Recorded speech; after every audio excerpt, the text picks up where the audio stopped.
ne peux pas passer sans dire un bonjour chaleureux à mes frères, les natifs du quartier d'Amour. J'étais là-bas hier au moment où vous m'avez fait parvenir le programme de ce jour. J'ai dit bonjour aux Calédois, j'ai dit bonjour en Kangouya et j'ai dit bonjour au docteur Timo de l'ESSET de l'Université de Douala. Nous allons également accueillir sur ce plateau de droit de réponse Maître Moustapha Ngwana. Maître Moustapha, bonjour. Bonjour Cédric, c'est un plaisir renouvelé de me retrouver sur votre plateau de télévision. Je dis également bonjour à vos nombreux téléspectateurs. Donc, comme je le disais, je suis fort aise d'être là. Donc, je précise que vous êtes avocat au barreau du Cameroun, conseiller juridique national du SDF. Et également conseiller municipal à la commune de Douala 5e. Merci d'être avec nous ce dimanche. Sur le plateau de droit de réponse, l'un des éditorialistes au quotidien La Nouvelle Expression, consultant ce droit de réponse, Edmond Kamdia. Bonjour Edmond. Bonjour Cédric Noufélé. Je salue la présence de tous ces copanélistes de qualité. Je renouvelle mes amitiés et mon affection aux téléspectateurs fidèles de cette émission. Sur le plateau de droit de réponse, je reçois également ce dimanche le secrétaire général adjoint du Mouvement pour la Renaissance du Cameroun, Roger Justin Noah. Bonjour. Bonjour monsieur Cédric Noufélé. Bonjour à mes copanélistes. Je voudrais avant toute chose saluer les nombreux militants et sympathisants du Mouvement pour la Renaissance du Cameroun et particulièrement nos camarades que vous connaissez si bien, monsieur Mamadou Yakouba, plus connu comme Mamadou Mouta, Sylvanus Moutaga, porte-parole adjoint du président élu, Serge Nana, Serge Yebga et les autres qui sont éparpillés dans les prisons de Konangui, Yaoundé et Mbalmayo. Et c'est d'autant plus important qu'il faut relever ici l'acharnement judiciaire qu'ils subissent, l'injustice de notre justice qui devrait être au service, n'est-ce pas, du peuple. Mais après avoir connu un procès marathon en instance où ils ont été injustement condamnés, ça fait plusieurs fois, déjà 10 fois, qu'on ne fait que renvoyer depuis presque 1 an les audiences à la cour d'appel. Pourtant, chaque jour, on nous rabat les oreilles pour dire que nous sommes dans un état de droit. Tout ce qui se passe démontre que nous sommes tous sauf en état de droit. Je voudrais rappeler, chaque jour ce gouvernement nous parle du respect des lois, je voudrais rappeler ce qui s'est passé à la cour d'appel dernièrement. Vous voyez, on va juger des anglophones et il n'y a aucun magistrat qui comprenne que le moindre mot, n'est-ce pas, de l'anglais. Et alors que récemment, en décembre, on a voté la loi sur le bilinguisme et qui est très précise parce que le jugement doit être rendu dans la langue bien maîtrisée par les justiciables. Roger Justin, votre cri a été entendu, mais j'aimerais qu'on puisse attaquer cette émission avec le sujet principal. Edmond Kamdia, négociation secrète selon la presse internationale entamée en fin de semaine entre le gouvernement camerounais et des leaders du mouvement séparatiste conduit par Sisikou Ayou Tabé. Comment vous avez réagi dès que Equinox, La Nouvelle Expression, ont eu vent de cette information? Oui, je dois dire, Cédric Noufélé, que nous avons eu vent de cette information lorsque les faits se déroulaient. Effectivement, le jeudi 2 juillet en Volier, nous avons eu l'information selon laquelle une délégation conduite par le patron de la direction générale de la recherche extérieure devait rencontrer une équipe, une délégation des sécessionnistes, notamment les leaders en détention à la prison principale de Yaoundé, pour certains, mais pour d'autres également, qui venaient de la prison principale de Kondengui à Yaoundé. Ils se sont effectivement retrouvés à Yaoundé, dans le quartier Mvolier, et la cérémonie a déroulé par une prière qui a été dite par un prêtre. Et je dois préciser que la cérémonie s'est achevée également par une prière dite par un prêtre. Je dois dire que cette rencontre que nous avons appelée de tous nos voeux depuis plusieurs mois, et même depuis le déclenchement des hostilités fin novembre 2017, augure, nous le souhaitons, d'heureuses perspectives, d'heureuses auspices.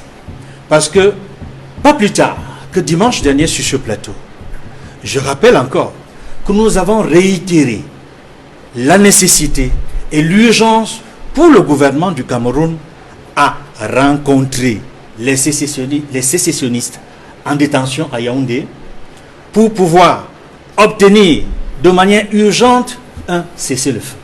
Et nous sommes heureux que le chef de l'État, son premier ministre, chef du gouvernement, et l'équipe qui a conduit la délégation sur le terrain pour pouvoir déblayer, n'est-ce pas, le terrain à travers ce premier contact avec les sécessionnistes en détention à Yaoundé, nous pensons que cela augure d'heureuses perspectives.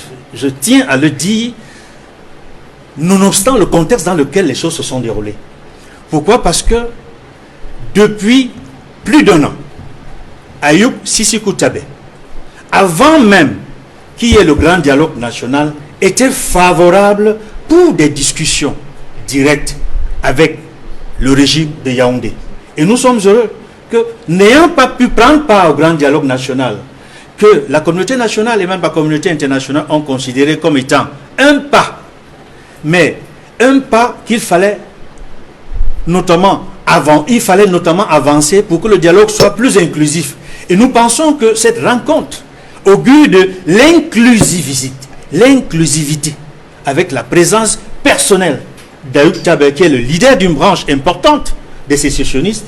Ils étaient 9. Il a même fait un communiqué à l'issue de ces rencontres. Justement, Edmond Kambia, j'aimerais avoir la réaction également de Maître Moustapha Ngwana, le leader du mouvement séparatiste au rang desquels Sissokou Ayoub Tabé estime que c'est un pas important qui vient d'être franchi dans le cadre de ces négociations pour un cessez-le-feu. Lorsque vous analysez le contexte dans lequel ces négociations interviennent, après 3 ans et demi de guerre, 9 mois après le grand dialogue national, quelle est votre analyse, Moustapha Ngwana? Je dois dire d'abord mon regret que nous soyons obligés d'attendre que l'ONU prenne une résolution pour pouvoir entamer des négociations avec Sissokou Ayoub Tabé et les autres. Il me souvient que de manière répétitive, sur ce plateau, nous avons indiqué qu'il était important que le dialogue soit fait avec les leaders sécessionnistes. Le GDN que nous avons tenu en octobre 2019, et pour moi, à bien d'égards, quoique on peut dire que c'était une petite avancée, était purement, aujourd'hui on peut constater qu'elle était purement folklorique. Folklorique parce que lorsque vous voulez initier un dialogue dans le cadre d'une crise, il faut que ce soit les protagonistes, les personnes qui sont véritablement concernées, qui puissent être vos interlocuteurs. L'État, malheureusement, s'était choisi ses propres interlocuteurs. Il s'est choisi des interlocuteurs qui, malheureusement, n'avaient pas vos chapitres ou bien n'avaient pas le pouvoir de faire avancer les choses ou bien de pouvoir obtenir qu'il y ait un cessez-le-feu. Moi, je ne souhaite pas qu'il y ait... Le cessez-le-feu, c'est suppose une suspension provisoire. Mais il faut qu'on puisse aboutir à une solution définitive que nous appelons juridiquement armistice. Il faut qu'on aboutisse à une solution définitive. Donc, pour l'heure, on ne va pas cracher sur les solutions parce que le Cameroun, c'est notre pays. Nous voulons que les choses puissent avancer dans un sens qui profite à toute la population camerounaise, qu'on puisse taire les souffrances des populations anglophones. Mais il faut dire qu'il faut qu'il y ait de la sincérité de part et d'autre. Parce que malheureusement, on a le sentiment depuis le début de la crise qu'il y a quand même une espèce de duplicité. On n'a pas vu une réelle volonté, pas seulement de la part du gouvernement, mais de part et d'autre, de pouvoir aboutir à une solution efficace. Il faut qu'il y ait de la flexibilité de part et d'autre. Parce que, voyez-vous, si il y a des conditions, par exemple, que j'ai vu que les sécessionnistes imposent, par exemple, la démilitarisation des régions anglophones, je ne crois pas que cela puisse se faire. Une armée a vocation à protéger son territoire. Je comprends très bien les positions qui peuvent être celles des sécessionnistes. Ils ont posé des conditions qui peuvent être examinées. Mais je pense quand même qu'il y a des conditions qui, de mon point de vue, ne peuvent laisser transparaître une volonté d'occuper davantage de terrain que ce qui est déjà le leur aujourd'hui. Donc il faut certes qu'on puisse densifier le dialogue, mais il faut également que le peuple camerounais soit au courant de ce qui se déroule. Il ne faudrait pas que nous soyons toujours informés par la presse, par la presse étrangère, parce qu'il s'agit d'un problème qui est purement camerounais. Peut-être tout à l'heure on abordera les solutions et consorts et tout, et on aura parlera de ces conditions et garanties pour sortir de la crise. Avec vous, Marcelin Bema, lorsque le SDF estime qu'il y a des regrets à avoir de l'attitude du gouvernement qui, pendant 3 ans et demi, a refusé de discuter avec la branche politique de ces mouvements séparatistes. Lorsque vous apprenez aujourd'hui que le gouvernement a eu des premiers contacts avec ces leaders séparatistes condamnés quelques mois plus tôt au Cameroun, comment vous réagissez? Merci de me poser cette question. Vraiment, à l'entame, je suis très content que c'est par là que vous commencez. Vous savez, nous sommes des représentants officiels du parti. Nous sommes en train de débattre sur un problème qui n'est pas encore officiel. Parce que ce que vous dites, je pense que le gouvernement du Cameroun a des porte-parole. Quand il y a pareille situation qui sont vraiment officielles, ça devrait être su, ça devrait être dit. Bon, qu'à cela ne tienne, nous sommes habitués à commenter des rumeurs. Parce que là, c'est une rumeur, monsieur Noufélé. Donc, vous estimez que la rencontre qui a eu lieu entre le leader du mouvement séparatiste conduit par Sissiko Ayoutabé et le directeur en charge de la recherche extérieure à Yaoundé, c'est une information qui n'est pas fondée? Elle n'est pas officielle. Moi, je ne peux pas me mettre à débattre sur ce qui n'est pas officiel. Moi, je vous dis qu'elle n'est pas officielle. Si elle était officielle, en ce moment, on aurait eu la sortie du représentant du gouvernement qui sera en train de dire là où en sont les négociations. Mais quand cela ne tienne, nous trouvons ça, si c'est vrai, nous trouvons ça une bonne chose parce que nous sommes arrivés à un niveau où nous tous nous voulons la paix. Nous tous nous voulons calmer le jeu. Il est temps qu'on calme le jeu. Si cela est une ouverture, nous sommes d'accord d'avis avec cela. D'ailleurs que le président de la République a continué depuis cette crise à tendre la main. Vous savez, j'ai vu l'une des préoccupations, on parlait de l'admission. Mais quand, en créant le comité c'est là où on dépose des armes, des désarmements. Oui, voilà. C'est un genre d'amnistie. Moi, je ne sais pas ce qu'ils sont en train... Tout ce qu'ils demandent là, moi, je pense que le gouvernement a toujours été... Enfin, le chef d'État avec son gouvernement a toujours laissé la main tendue pour que cela soit fait. Le Cameroun nous appartient, nous tous. Personne ne se contente de cette situation qui est en train de perdurer. Vous voyez, tout le temps, les gens disent le gouvernement. Mais regardons qui est en face. Mais pourtant, pendant 3 ans, le RDPC, du moins certains de ses militants, ont nié le fait qu'il fallait aller discuter avec le leader de ces mouvements. Ils s'étaient qualifiés même de terroristes. Non, est-ce que cette attitude, aujourd'hui, face à ces premiers contacts que le gouvernement vient d'avoir avec les leaders du mouvement séparatiste, est-ce que vous regrettez ces propos? Non, on ne peut pas regretter les propos. Vous êtes en train d'emballer tout le monde dans un sac. Tout le monde n'est pas terroriste. Tout le monde n'est pas terroriste. Ceux qui ont été reconnus terroristes on ne peut pas se mettre à débattre avec eux. C'est difficile. Vous ne pouvez pas avoir un État où vous débattez avec les terroristes. J'ai suivi là, on demande à l'armée nationale de déposer les armes. Soyons sérieux ici sur la table. Est-ce qu'il est à l'armée nationale de déposer les armes? L'armée est là pour protéger. L'armée ne fait que de la protection. Donc nous pensons que le dialogue est nécessaire. Il a déjà été amorcé. Et à toute fois, on a toujours tendu la main. Je vous ai entendu dire une fois ici, peut-être pas ces jours-ci, mais que dans une discussion, on ne gagne pas tout. On perd quelque part et on gagne quelque part. Mais dites-nous ce que les sécessionnistes ont déjà perdu. Le gouvernement ne fait que tendre la main. À un moment donné, on se demande même si ce gouvernement-là va être encore plus solide qu'il en était. Parce que le fait de céder, finalement on va céder à tout. Et qu'est-ce qui va rester de la République? Il faut que la République reste debout. C'est ça C'est de ça qu'il est question. C'est de ça qu'il est question. Il faut que la République reste debout. Oui, nous n'avons pas dit que nous ne voulons pas la paix. Nous voulons la paix. J'ai dit seulement que cette annonce, elle n'est pas officielle. De mon côté, peut-être vous savez là où vous gagnez vos informations. Peut-être vous y étiez même. Je vous en prie. Aujourd'hui, Mustafa, je voudrais préciser que Equinox confirme l'information selon laquelle il y a eu effectivement des rencontres entre le leader du mouvement séparatiste Sisiko Ayuk-Tabé, 8 autres leaders de ce mouvement séparatiste et le directeur en charge de la recherche extérieure, Léopold Maxime Eko, pour les premiers contacts relatifs à leurs conditions qu'ils posent pour en arriver à un cessez-le-feu durable. Je voudrais rappeler qu'il il est contradictoire. Je voudrais vous rappeler que vous êtes très contradictoire, parce que si Sekou et les autres ont été condamnés pour des faits de terrorisme, mais c'est avec eux qu'on a été négocier aujourd'hui. Mais je vous dis que cette négociation-là, je ne suis pas au courant. Je ne peux pas parler de ça. Vous semblez indiquer... C'est ce que je dis. Vous semblez indiquer que vous ne négociez pas les terroristes, mais pourtant...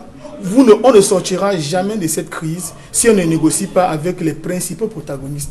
Cela ne me rend pas contradictoire, mon cher ami. Non, vous avez dit que... Non, vous êtes maintenant en train de... Je vous ai dit c'est ce que vous dites. C'est Dieu vient de dire.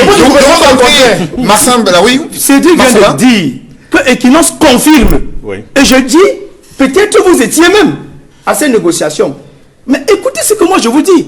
Je vous dis, en tant que représentant du RDPC sur ce plateau, nous fonctionnons dans la légalité, dans l'officiel. Le gouvernement, s'il commence une négociation, si elle devient officielle, elle nous sera dite. Aucun membre du gouvernement, aucun porte-parole du gouvernement s'est levé et a dit, voilà ce que nous sommes en train de faire. Si vous êtes en train de faire d'autres choses, ne rendez pas ça officiel. Après votre réaction, j'aimerais prendre celle maintenant de Roger Justin Noah. Vous suivez le représentant du RDPC sur ce plateau qui émet des réserves sur cette rencontre secrète qui a eu lieu entre le directeur en charge de la recherche extérieure et le leader du mouvement séparatiste. Elle intervient quand même après 3 ans et demi de guerre dans les régions du nord-ouest et du sud-ouest. Il avait été condamné il y a près d'une dizaine de mois. Sisiko Ayuk-Tabé, lui aujourd'hui qui est invité sur la table des négociations. Comment vous analysez cette situation? Bien, je voudrais d'abord remarquer que le RDPC est toujours dans sa duplicité habituelle. Il faut dire que ils ont l'art de la manipulation de l'opinion nationale et internationale parce que, voyez-vous, il y a eu des négociations qui ont été commencées du côté de Genève, mais à ma connaissance, aucun ministre n'a rendu cela public. Donc, ils ont l'art de dissimuler même la vérité. Donc, ce n'est pas nouveau. Maintenant, en ce qui concerne ce qui se passe, je voudrais faire remarquer que depuis 2012, le mouvement Plan Naissance du Cameroun a toujours proposé quelque chose de concret. Voyez-vous, nous avions à cette époque-là, en 2012, reconnu qu'il y avait un problème anglophone. Et nous avions toujours dit que la seule et l'unique manière de résoudre le problème anglophone, qui entre-temps est devenu une crise et puis une guerre civile, était le dialogue.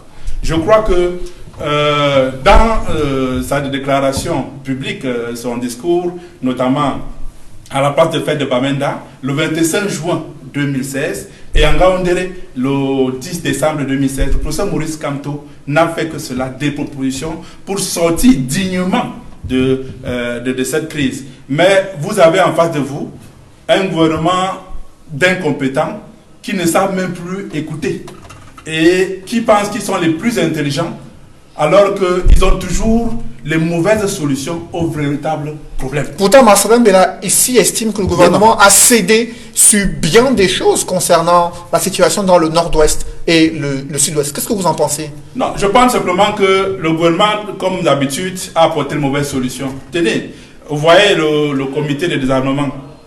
Pourquoi est-ce qu'on va mettre un comité de désarmement? Parce qu'ils ont entendu le MSC en parler, et ils ont couru mettre ça en place, alors qu'il y a des plans là pour arriver à un comité de désarmement. Seconde chose, ils vont mettre en place un comité de reconstruction. Et c'est au lieu de dire que j'ai écouté le ministre Tasson l'autre jour, qui est incapable de dire exactement pourquoi est-ce que le comité de construction est mis actuellement. Il a dit simplement, bon, c'est une innovation du Cameroun. Ah, le Cameroun qui s'est innové, mais toujours du mauvais côté de l'histoire. Je dis, il faut qu'à un moment donné, on soit sérieux, que l'on pense d'abord à notre pays. Les raisons, vous vous souvenez que nous avons donné des raisons précises pour lesquelles nous n'avons pas pris part au monologue de M. Paul Biya, président de FET, en octobre 2019, ce qu'ils ont appelé le Grand Dialogue National, qui en fait était pour nous un congrès extraordinaire du RDPC financé par la fortune publique, même s'il est vrai que quelques partis politiques ont assisté, mais généralement, même quand il n'y a pas de ça de congrès, ils assistent souvent, chacun peut aller assister au congrès de l'autre. Donc, c'est pas pour dire que ce n'était pas un monologue.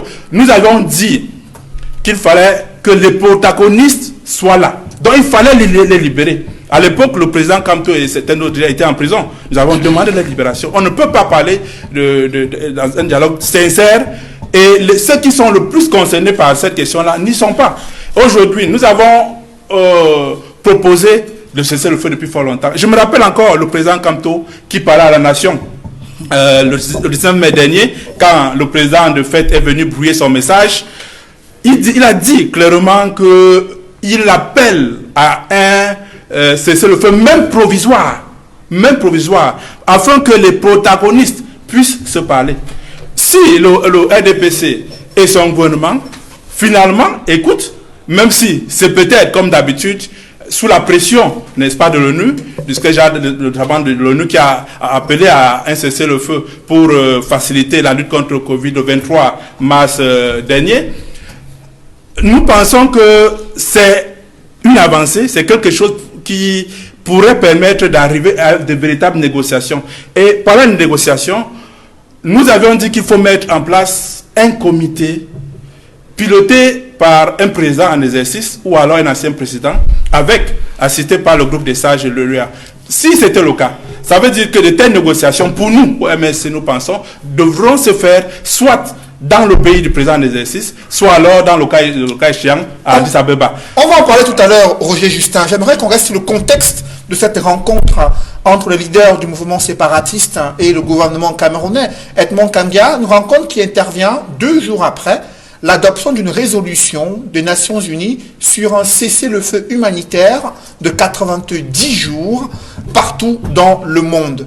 Quelle est l'analyse que vous faites entre ces 2 événements, à la fois à New York, où la résolution a été adoptée, et au Cameroun, où la rencontre a eu lieu entre mouvements séparatistes et gouvernement camerounais?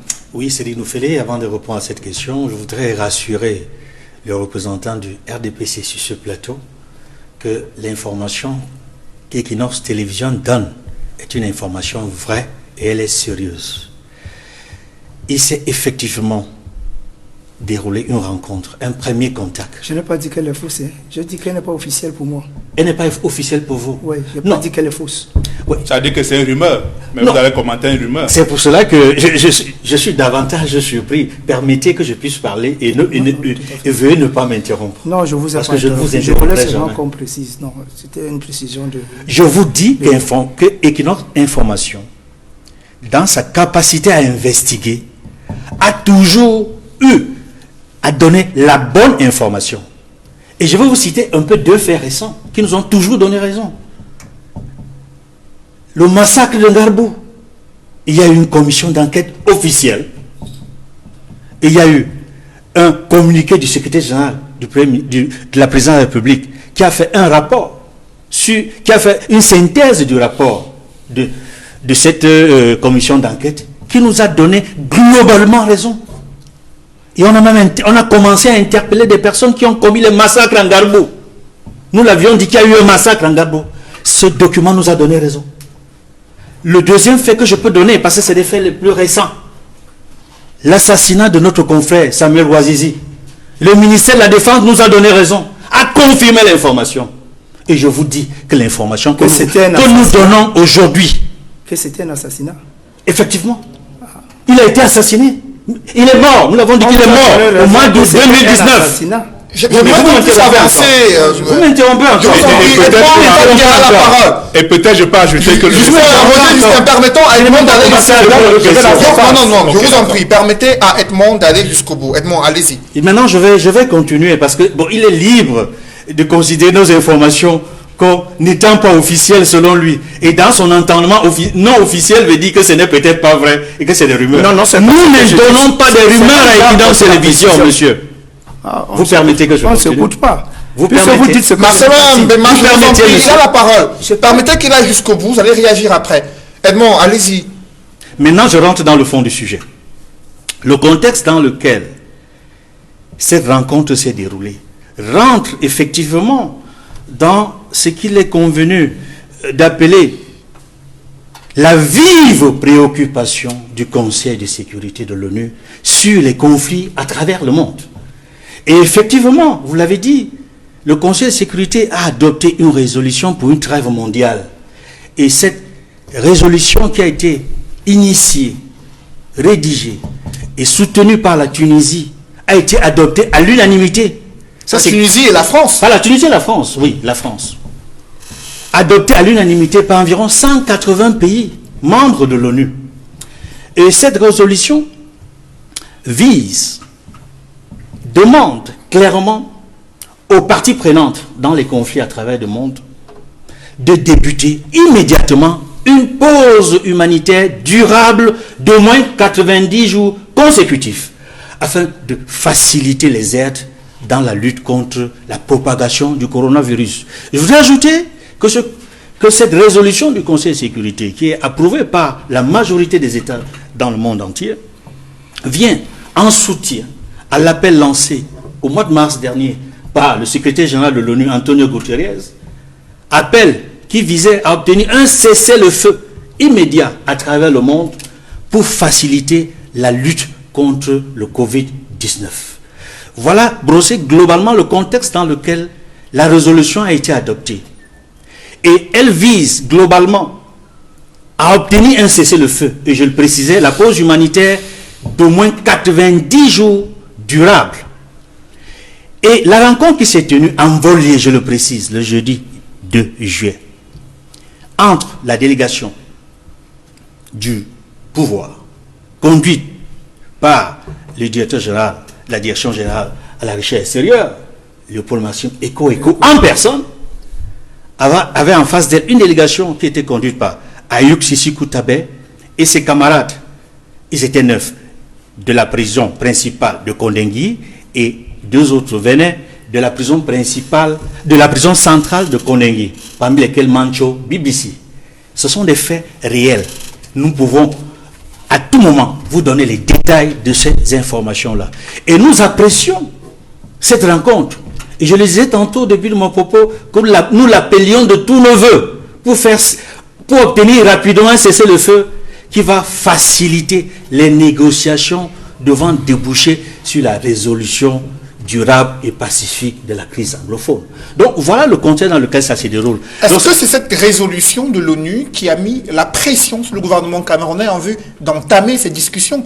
Pourtant, depuis de nombreux mois, de nombreuses années déjà, la société civile, la presse internationale et l'ONU même ils ont plusieurs fois appelé le gouvernement camerounais à entamer ces discussions-là. Est-ce que cette résolution a eu une influence quelconque, selon vous, Edmond Kamdia? On ne peut pas nier le fait que cette résolution ait eu une influence dans la décision de l'État du Cameroun, du gouvernement, d'amorcer enfin les premiers contacts pour déblayer le terrain sur les négociations qui peuvent être directes déjà entre les sécessionnistes et la partie gouvernementale. Et c'est d'autant important que le contexte dans lequel les choses se déroulent aujourd'hui, avec la résolution du Conseil de sécurité que nous avons citée tantôt, qui implique l'ensemble des États à travers le monde, et qui pour la première fois voit une implication forte de la France, qui était très sollicitée des autres membres du Conseil de sécurité.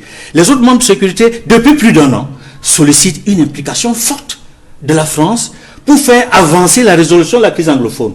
Et nous voyons bien que cette initiative, cette résolution est de la France. Elle est soutenue par la Tunisie, par d'autres pays africains, par d'autres pays à travers le monde, par l'ensemble du Conseil de sécurité, c'est-à-dire les membres permanents, les sains, et les non-membres permanents, du Conseil de sécurité.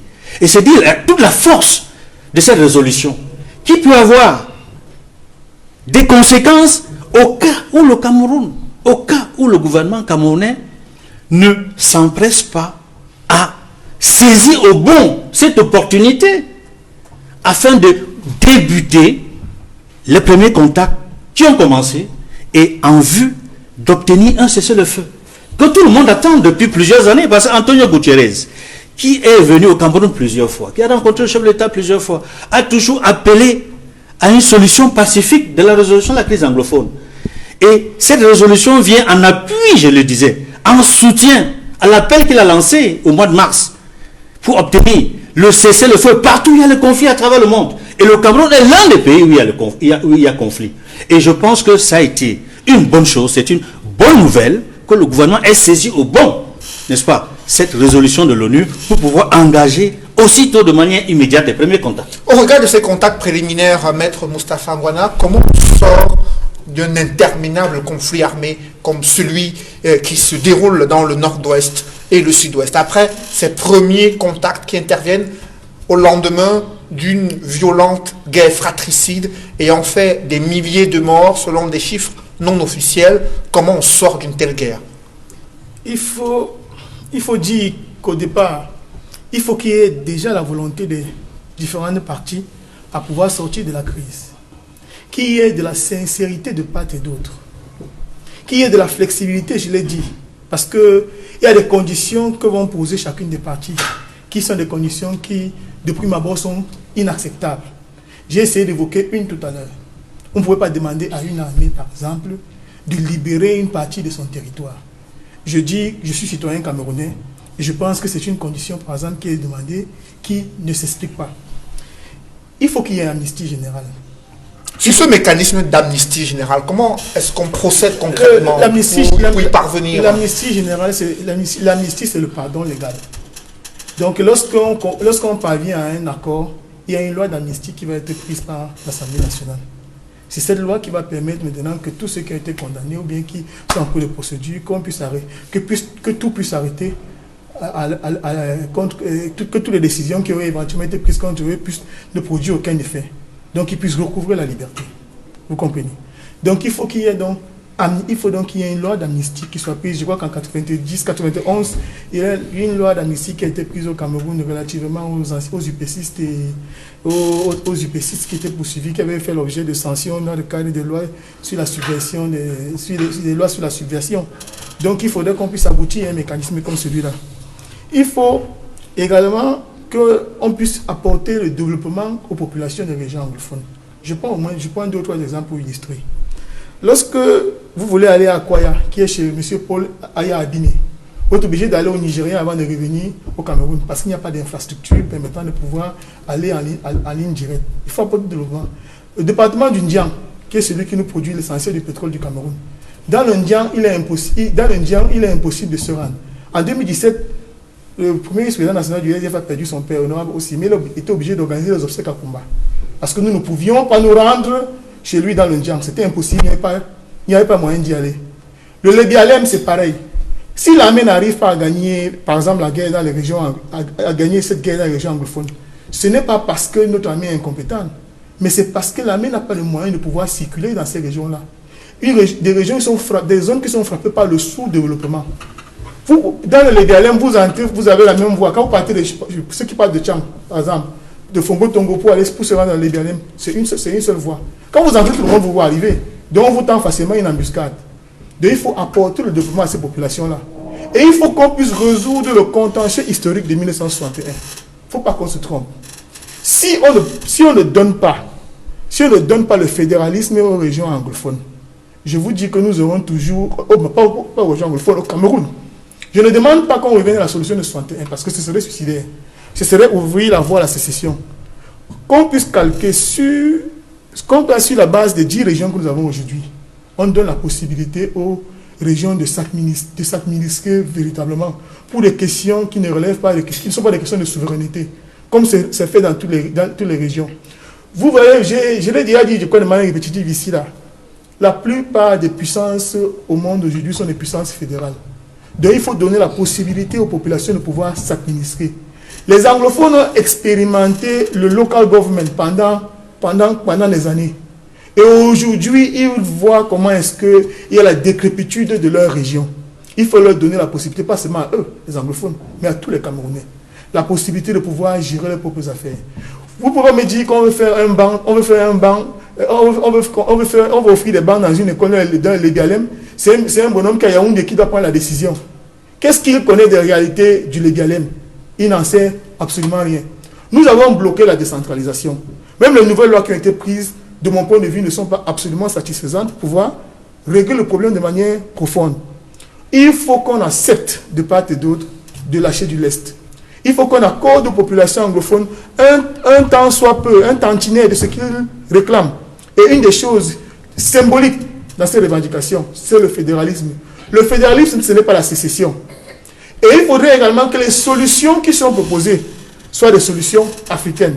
Parce que je vous assure, je suis pas, ça n'engage que moi, je ne suis pas pour des solutions qui viennent outre-Atlantique. Je vous prends le cas du Soudan, on a abouti à la sécession au Soudan. Je vous prends le cas de l'Éthiopie, on a abouti à la sécession de l'Érythrée et consorts. Et il y a des exemples, il y a une multitude d'exemples comme ça en Afrique. Donc il faudrait, tout à l'heure, le camarade de l'opposition, MSC, a évoqué, par exemple, que les sages de l'Union africaine, les Jerry Rawlings, les anciens présidents et consorts, qui puissent éventuellement intervenir. Mais je voudrais également que le Nigeria prenne une part importante dans cette affaire. Et pourquoi le Nigeria? J'estime que le Nigeria doit prendre une part importante dans cette affaire parce que le Nigeria a expérimenté depuis les années 70 des volontés sécessionnistes avec les Ojukwu et autres qui ont voulu la partie pétrolifère du Nigeria. On a voulu absolument retirer cette partie-là. Ils ont sollicité l'indépendance. Aoudou Gowon, qui était, je crois, président à l'époque, a réussi à pouvoir régler ce problème. Mais jusqu'à aujourd'hui, il y a toujours des relances sécessionnistes dans ce zone. Mais Nigeria gère cette situation-là beaucoup mieux que nous. Et je le dis, moi je suis contre le sécessionnisme. Et je pense qu'un voisin comme le Nigeria qui s'intéresse à une crise comme la nôtre, il a également intérêt à ce que le Cameroun reste uni. Parce qu'ouvrir le flanc de la sécession, par exemple dans la zone anglophone du Cameroun, c'est également donner à la région du Biafra la possibilité demain de pouvoir également obtenir des solutions comme celle-là. Moi je le dis haut et fort, je suis pour un Cameroun uni. Je n'entends pas aller à Limbe en demandant un visa. Donc je souhaite, je le dis, c'est peut-être risible, je le dis, mais il faut donc que les Africains prennent des solutions pour qu'on puisse aboutir à des solutions définitives. Les solutions qui viennent de l'extérieur sont très souvent des solutions qui sont objectivées. Ne nions pas le fait que la région de Bakassi, particulièrement le Ndian, est une région qui est on ne peut plus riche et qui fait l'objet de convoitises multiples. Et il ne faut pas reprocher aux Occidentaux ou bien à ceux qui convoient ces zones-là de les convoiter. Il nous appartient de nous protéger, de protéger notre territoire. Et puis, justement, il nous appartient donc de trouver des solutions endogènes pour pouvoir sortir définitivement de la crise. Mais je vais également dire que je doute, c'est pas un procès d'intention, mais je doute également de la sincérité de Yaoundé jusqu'à présent, parce que les solutions qui sont aujourd'hui envisagées ou bien qui sont envisageables ne sont pas proposées aujourd'hui. Ça fait 3-4 ans que les mêmes solutions qui sont proposées ici sur ce plateau de télévision, mais on nous rit au nez pour finir par se rendre compte de ce que on a fait plusieurs tours, on est revenu on s'est retrouvé sur le même arbre. Donc on s'était trompé. Donc vous questionnez, Maître Moustapha Ngouana, vous questionnez la bonne foi du gouvernement et les leaders du mouvement séparatiste, Marcelin Béla, ont insisté sur je vous en prie, Marcelin Béma. Les leaders du mouvement séparatiste ont insisté sur ce point, une déclaration de bonne foi du gouvernement camerounais, à la fois de déclarer de façon publique et officielle un cessez-le-feu, également de prendre l'engagement de venir sur la table des négociations avec un médiateur neutre. Pensez-vous que le gouvernement puisse accéder à ces conditions que posent les leaders du mouvement séparatiste? Non, cette condition, Cédric, je crois qu'elle n'est pas une condition compliquée. Il faudrait seulement pas que... Mais elle est compliquée pour l'opposition qui estime qu'il y a un manque de sincérité depuis le déclenchement de la crise. La sincérité doit être les deux camps. Et dans le camp du gouvernement, comment vous présentez cette sincérité? Comment vous la présentez, cette bonne foi? Non, dès que nous acceptons quelque chose, c'est quelque chose qui est engagé et qui va se faire. Moi, je pense qu'il n'y a pas de problème sur ce plan. Notre sincérité, elle est là, mais il faudrait que les autres aussi soient sincères. Ça veut dire que si on a réussi à s'asseoir et prendre des résolutions, d'ailleurs, dans le grand dialogue que nous avons eu l'autre jour, vous avez vu l'implémentation de ce qui a été décidé. Hein? nous sommes sur l'implémentation. Ce qui se fait là, ce n'est que la résultante du grand dialogue. 9 mois après, il y a quoi? Je vous en prie, Marcin. Je pense que c'est moi qui ai la parole. Je vous en prie. Marcelin Mbema a la parole, je vous en prie. Allez-y. Nous pensons que quand nous sommes allés au grand dialogue, parce qu'il m'a fait perdre le fil, quand nous sommes partis au grand dialogue, nous avons pris certaines résolutions. Et les gens ont pensé à un moment donné que cela n'allait pas se faire. Et quelques mois après, nous avons vu comment cela est en train d'être implémenté. C'est vrai que les gens vont toujours critiquer, quel que soit ce qu'on va dire. Ceux qui ont demandé cela, c'est maintenant c'est en train de se faire. Mais, par exemple, le fait de la reconstruction. Comment les gens peuvent dire que comment est-ce qu'on peut reconstruire? Est-ce qu'on va attendre la fin de la guerre pour reconstruire? Absolument. Oh non. Absolument. On commence à reconstruire là où... Non, on détruit, sauf si c'est vous. Sauf si c'est vous. Comment vous savez qu'ils détruisent? Là où c'est déjà plausible. Vous mettez on ne peut pas mettre la charrue avant les bœufs. Sans pacification, vous ne pouvez pas construire. Qu'est-ce que vous appelez la charrue? Mes confrères à Gombala, Ndeba Fontaine, on les a appelés en négociation le soir, le matin on les a arrêtés. C'est pour dire que c'est pourquoi pas. Est-ce qu'il y a de ces questions-là? Pourquoi les gens qui sont venus dans le centre de réintégration ne sont pas arrêtés? Comment vous parlez comme ça là? Nous sommes dans la phase où nous cherchons de la paix. Ne mettons pas du feu. Nous tous. Marcelin Mbema, allez-y. Je suis en train de dire ceci. On a demandé certaines choses pour le grand dialogue qui sont en train d'être mises en implémentation. Aujourd'hui, vous avez vu le ministre Tasson qui est descendu. Il a dit que nous allons commencer là où c'est fiable. Nous allons attendre combien de temps pour que ça finisse? Nous pensons aussi que en améliorant, en construisant, les autres vont voir que le travail est en train d'être fait des autres côtés. Et entre-temps, le gouvernement ne reste pas les bras croisés. Pendant qu'on reconstruit là où c'est plausible, on continue à négocier là où il y a de la chaleur, il y a du feu. Et c'est pour cela que jusqu'à ce jour, je vous dis encore, le gouvernement a toujours, avec le président de la République, resté la main tendue pour cette paix. Donc il n'y a pas de souci pour dire que nous ne serons pas, nous n'allons pas respecter ce que nous avons dit. Par exemple quoi? Tout ce que nous avons dit, nous le faisons. Alors, après vous, Marcelin Mbema, j'aimerais, Roger Justin, que vous puissiez réagir sur ces conditions préalables posées par le leader du mouvement séparatiste et la réaction du RDPC, le parti au pouvoir, qui estime qu'il y a de la bonne foi de la part du gouvernement depuis le début de cette crise et qu'il y a une matérialisation de la volonté politique à travers les actions menées sur le terrain. Qu'est-ce que vous en pensez? Bien, je m'en voudrais de ne pas dire ce que je vais dire là, notamment sur le cas de votre confrère. Vous savez que sur le perron, n'est-ce pas, du palais de l'Unité, l'ambassadeur de France au Cameroun, qui est devenu depuis un certain temps le porte-parole de la présidence, a annoncé aux Camerounais qu'il y aura une commission d'enquête pour savoir exactement ce qui s'est passé avec lui. Et dans une interview, chez nos confrères, notamment le Messager, il a reconnu très brillamment que Samuel Ouazizi était un journaliste pris pour terroriste. Ça veut dire ce que ça veut dire. Bien, là maintenant, j'en viens à votre question. Une fois de plus, il faut clairement remarquer la roubladise habituelle du régime. À entendre, n'est-ce pas, mon compatriote du RDPC parler. Je voudrais dire que pour nous avions fait de nombreuses propositions. Et dans ces propositions-là, on trouve exactement les solutions, les voies pour arriver à une solution définitive pour que nous vivons en paix dans un pays uni avec nos compatriotes du nord-ouest et du sud-ouest. Voyez-vous, le MSC a clairement dit qu'il faut une phase de pré-négociation qui prépare un dialogue le plus tard. Et nous avons parlé aussi d'un code de conduite. Donc on peut dire que ça c'est la phase de pré-négociation qui a commencé tardivement, mais vaut mieux tard que jamais, parce qu'avec ce gouvernement, il s'y prend toujours très tard. Vous savez que les stades ne sont jamais finis. Maintenant, dans le code de conduite, il est question de la libération de tous nos compatriotes anglophones arrêtés dans le cadre de cette crise-là, y compris M. Ayoub Tabé et les autres. Et après cela, la mise en place d'un cessez-le-feu.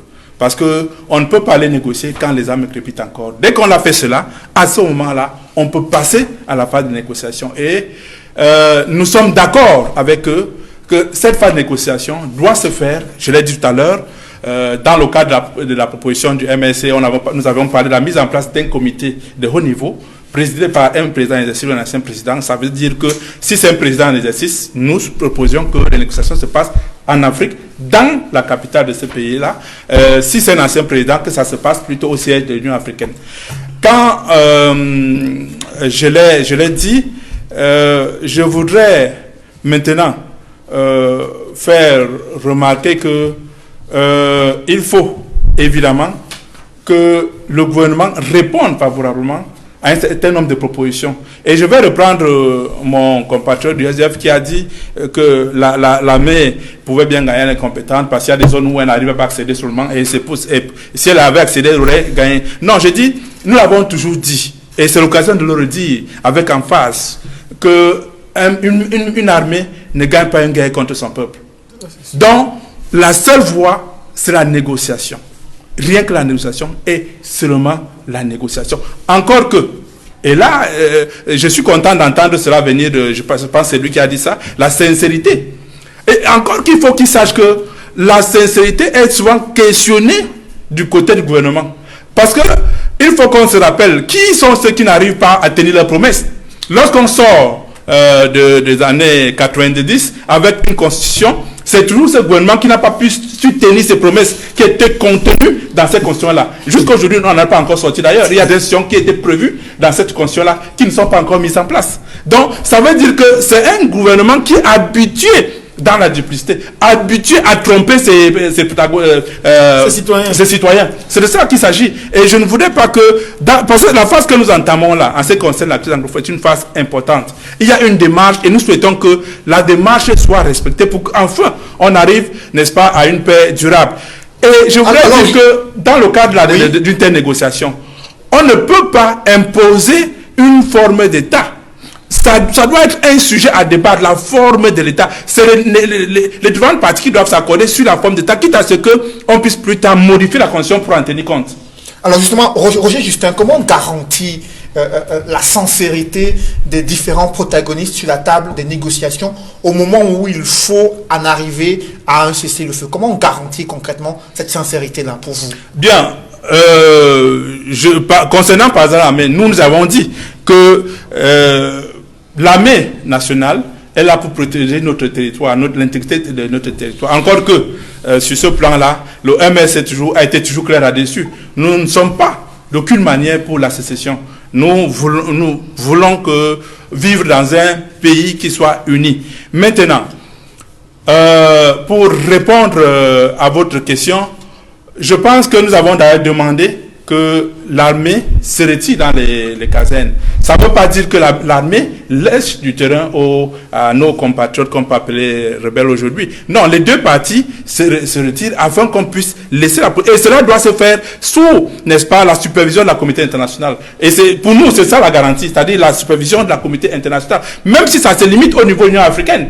Ah, vous savez que depuis nous parlons de l'Union africaine. Ça veut dire que oui, nous sommes d'accord que les problèmes africains soient résolus en Afrique. Dans ce cas, il faut que cette supervision-là soit assurée par l'Union africaine pour qu'on s'assure que les différentes parties, les forces que je pourrais appeler forces rebelles d'un côté et le gouvernement de M. Paul Biya de l'autre puissent respecter les engagements qu'ils prendront, n'est-ce pas, dans le cadre d'une telle négociation. C'est de cela qu'il s'agit. Après vous, Edmond Kangia, parmi les conditions que posent les mouvements séparatistes, il y a une mission d'investigation internationale qui doit s'intéresser aux allégations de violation des droits de l'homme sur le théâtre de la crise anglophone. Cela fait partie des conditions que posent ces mouvements séparatistes dans un communiqué. Que pensez-vous d'une telle mission d'investigation au moment où le Cameroun veut aller vers la paix et un cessez-le-feu durable?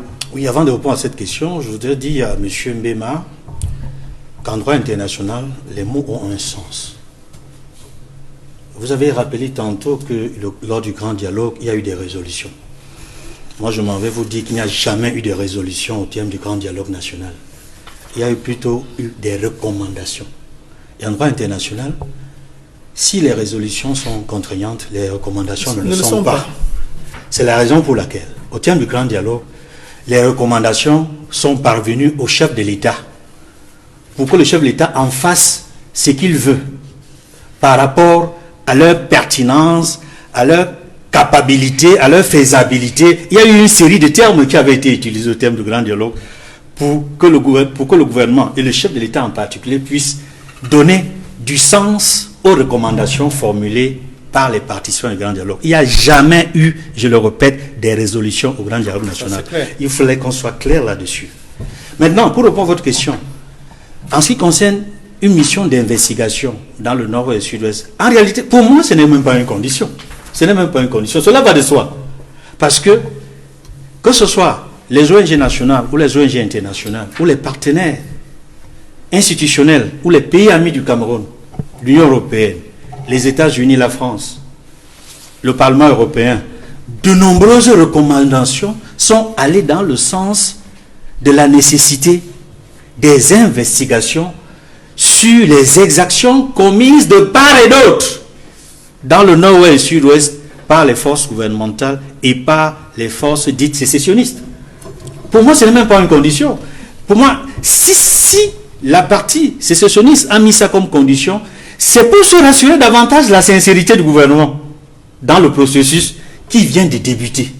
Parce que, et je pense que le gouvernement a tout intérêt à montrer sa bonne foi par une mission qui vient s'assurer de ce qui se passe effectivement au moment où nous parlons sur le terrain. C'est ça même qui va rassurer nous, les compatriotes, nous, les Camerounais, que voilà la situation sur le terrain, voilà ce qui se passait. Et enfin, on va s'entendre sur les termes du droit international, je reviens encore, parce que je suis très à l'aise sur les questions du droit international.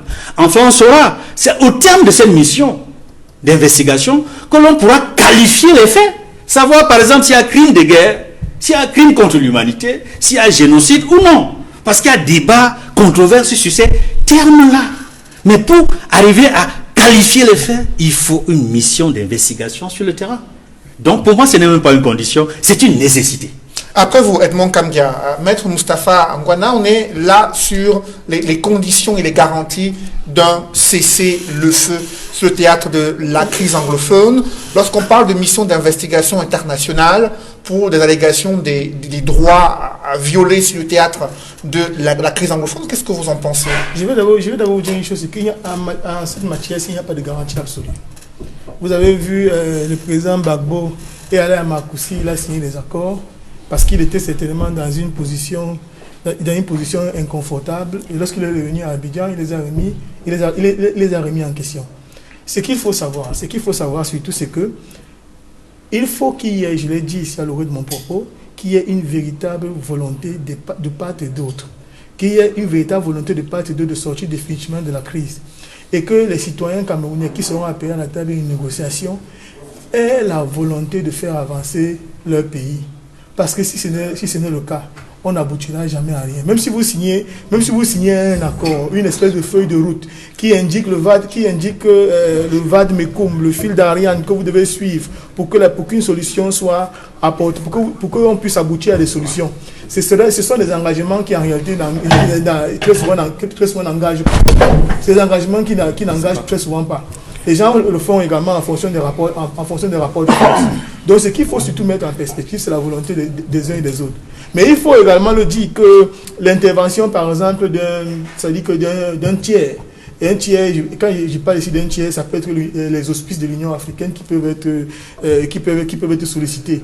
Si le tiers intervient, on peut conclure une feuille de route qui, si elle n'est pas respectée, pourra mettre en perspective la mauvaise foi d'une des parties et consorts.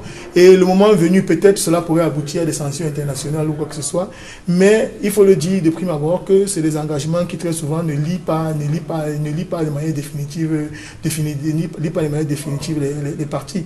Donc quand on parle de garantie, honnêtement, il faut que je le dise, c'est une question de volonté des différents protagonistes. Si les différents protagonistes ne le veulent pas, ça ne va pas avancer. Vous vous rendez compte qu'aujourd'hui, nous sommes rendus à 4 années. À 4 années carrément que le conflit s'est exacerbé dans les régions anglophones. Si s'il y avait eu une volonté gouvernementale dès le départ, peut-être qu'on ne serait jamais arrivé là. On me dira que je suis en train de ressasser le passé, mais c'est une vérité. Donc il faut qu'il y ait volonté de part et d'autre. Il faut que les sécessionnistes, eux aussi, sentent que le gouvernement veut véritablement imposer les conditions. Et il faut que les textes de loi soient pris, parce qu'en réalité, après les négociations comme celle-là, il faudrait que certainement que le Parlement soit réuni pour qu'on prenne une loi d'amnistie. Ce sera un premier élément. Mais il faudrait également, éventuellement, qu'on décide d'apporter des amendements in futuro, même à notre Constitution. Et je ne veux pas dire aujourd'hui qu'on revienne à un processus référendaire, parce que si on revient à un référendum... Justement, il le propose, ce mouvement séparatiste.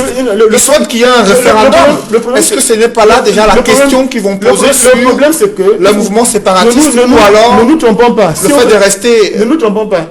Dans l'unité du Cameroun? De mon point de vue, si on organise un référendum aujourd'hui, ce sera un référendum biaisé pour au moins 2 raisons. Si vous dites qu'on organise un référendum seulement avec les anglophones, c'est un très gros risque. Si vous dites qu'on avait un référendum dans lequel les francophones et les anglophones seront partie prenante, les anglophones seront forcément dans la même situation qu'en 1972. On va en sortir avec notre contentieux historique. Ce qu'il faudrait faire, c'est qu'on décide que le gouvernement prenne sur lui. C'est-à-dire qu'on prend sur soi de désigner peut-être même un pouvoir constituant si on le veut. Un pouvoir constituant qui va aboutir à une nouvelle constitution, mais avec des axes qui sont prévus. On dit qu'on veut le fédéralisme. On donne le fédéralisme aux Camerounais. Je vous dis que moi, de mon point de vue, un référendum organisé aujourd'hui sera forcément un référendum biaisé. Et les raisons que je vais donner là, quand vous les examinez, si on dit qu'on organise avec les francophones et anglophones, nous avons 8 régions. Nous avons environ 75% de la population. Donc, il y a très peu de francophones qui soutiennent les thèses sécessionnistes. Et si on le fait seulement avec les anglophones, on a le sentiment que c'est déjà une manière d'acter la sécession. Vous comprenez? Donc pour moi, je pense que c'est une solution qui peut paraître tirée par les cheveux. Et je le consens pour ceux qui auront cette position-là. Mais seulement, j'estime que, puisque moi je veux que le Cameroun reste un et indivisible, qu'on désigne un pouvoir constituant. Qui va aboutir à une solution fédérale qui va permettre au Cameroun de pouvoir libérer ses énergies. Parce qu'il faut qu'on arrête. Le Nigeria, première puissance africaine, et sur le plan économique, c'est une fédération. L'Allemagne, c'est une fédération. Les États-Unis, c'est une fédération. Pourquoi est-ce que ces modèles-là, vous n'avez pas me dire qu'un New-Yorkais, quelqu'un qui est dans les Minnesota et un autre qui est en New York, je ne sais pas qu'il s'agit de citoyens différents, c'est le même pays. Il faut juste qu'on définisse le contenu de notre fédération. Si le gouvernement de Yaoundé veut continuer à tenir les cordons de la bourse, il y a quand même des aspects sur lesquels il faut absolument lâcher du lest pour montrer qu'on a dépassé le cadre de la décentralisation biaisée que nous avons là. Parce qu'en réalité, on va nous faire le reproche du révideur, ça c'est toujours le passé. De 1996 à 2019, on a parlé de décentralisation qu'on n'a jamais implémentée. Tout à l'heure, il a fait cas de toutes les institutions qui étaient censées être mises sur pied, qui n'ont jamais été mises sur pied. En réalité, il n'y a pas eu de volonté réelle de ceux qui nous gouvernent de faire avancer les choses. Donc aujourd'hui, quand nous parlons de duplicité, malheureusement, la duplicité en question est beaucoup plus plausible du côté de ceux qui nous gouvernent. Peut-être c'est rébarbatif de le dire, mais vous vous rappelez que mon confrère Agbobala, Ndeba Fontaine, on les a appelés à la négociation. Ces gars étaient des pacifistes. Ils aiment profondément le Cameroun. Ils n'avaient jamais soutenu une thèse sécessionniste. On les a mis en minorité. Et aujourd'hui, il y a les nouveaux leaders qui sont nés. À l'époque, c'est Agbobala qui menait la contestation. Oui. Aujourd'hui, c'est les Sissi Kwayou qui sont beaucoup plus intransigeants. Il ne faudrait pas qu'on puisse donner la possibilité à d'autres intransigeances de pouvoir entrer dans le débat. Qu'on laisse la possibilité aux Camerounais qui veulent que notre pays puisse avancer, s'inscrire dans la postérité, s'inscrire dans l'unité, qu'on leur laisse la possibilité de pouvoir apporter des solutions définitives. Je le dis et je le répète, je suis contre la sécession. Justement, alors vous avez fait ces précisions-là. Avec vous, Marcelin Mbema, il y a ce problème que l'opposition estime qu'il y a toujours une duplicité de la part du gouvernement camerounais. Vous, au sein du RDPC, qu'est-ce que vous proposez concrètement pour qu'on aille vers la mise en place des conditions favorables à un cessez-le-feu durable sur le théâtre de la crise anglophone? Avant de revenir sur le cessez-le-feu, la question que vous me posez là, je voulais d'abord rassurer mon aîné Kambia, Raymond Edmond Kambia. Lui, il est en train de réciter le droit international. Moi, je parlais des actes sur le terrain. Moi, je parlais des actes sur le terrain. Il a dit les mots en un sens. Ça, c'est vrai. Mais l'acte sur le terrain est unique. Il est assis sur le que droit. Nous sommes en train de faire. Les actes sont assis sur le droit. Je vous en prie. Nous ne pouvons pas laisser. Nous ne pouvons pas laisser cette personne de télévision. Je suis seul contre toi. Je peux répondre à chacun. Nous sommes pour le Cameroun. Nous ne sommes pas contre vous. Nous sommes pour le Cameroun. Moustapha, Nous sommes pour le Cameroun. Et il n'y a pas les actes. Les actes sont assis sur le droit. Moustapha Ngwana, je vous en prie. Marcelin Mbema, parlez-nous des actes qui ont été posés sur le terrain et qui, pour vous, sont de nature à traduire cette volonté du gouvernement-là. Mais c'est ce que je suis en train de parler, la main tendue du chef de l'État. Hein? Premièrement, on a créé ce qu'ils ont appelé l'amnistie. Elle n'est pas générale, et salle d'amnistie pour ceux qui étaient en guerre. On a créé cette commission-là.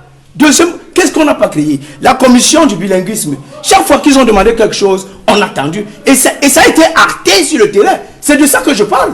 C'est acté sur le terrain, Cédric. Vous n'allez pas me dire que vous ne savez pas que ça se passe. Voilà même le dernier acte qui met le ministre en mission depuis pratiquement 3 semaines. Il est dans le nord-ouest et le sud-ouest. Mais l'opposition estime que ce sont des mauvaises solutions aux vrais problèmes qui sont posés. Qu'est-ce que vous répondez? Non, c'est de leur gré. Hein. Je pense que même si c'est moi qui étais à l'opposition, surtout que la nôtre, elle n'est pas très honnête. Elle ne pense, pour elle, le parti au pouvoir, enfin le gouvernement actuel, ne fait rien. Que vous Bon, nous n'allons pas, nous ne restons pas là. Ils sont dans leur droit de dire ce qu'ils pensent, mais nous avançons avec le peu que nous pouvons faire. Nous ne disons pas que tout est clair, tout est bon, tout est beau. Non.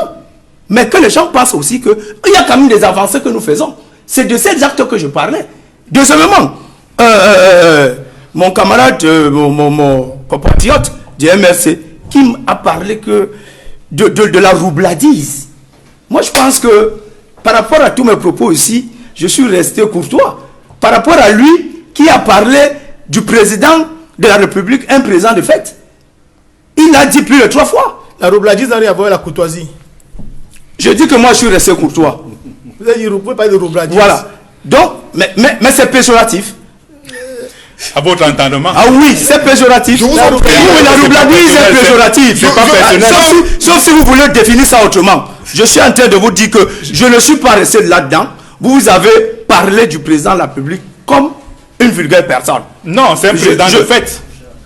Parce qu'il y a un président élu. Je vous en prie, on va avancer sur le débat. La question aujourd'hui, là, c'est très grave. La question aujourd'hui, Marcelin Mbema, c'est de savoir comment on arrive à un cessez-le-feu durable dans le nord-ouest et le sud-ouest. Vous, au sein du RDPC, le parti au pouvoir, aujourd'hui que le gouvernement a entamé des négociations avec les leaders du mouvement séparatiste, qu'est-ce que vous proposez concrètement pour que les conditions soient mises en place pour en arriver à un cessez-le-feu?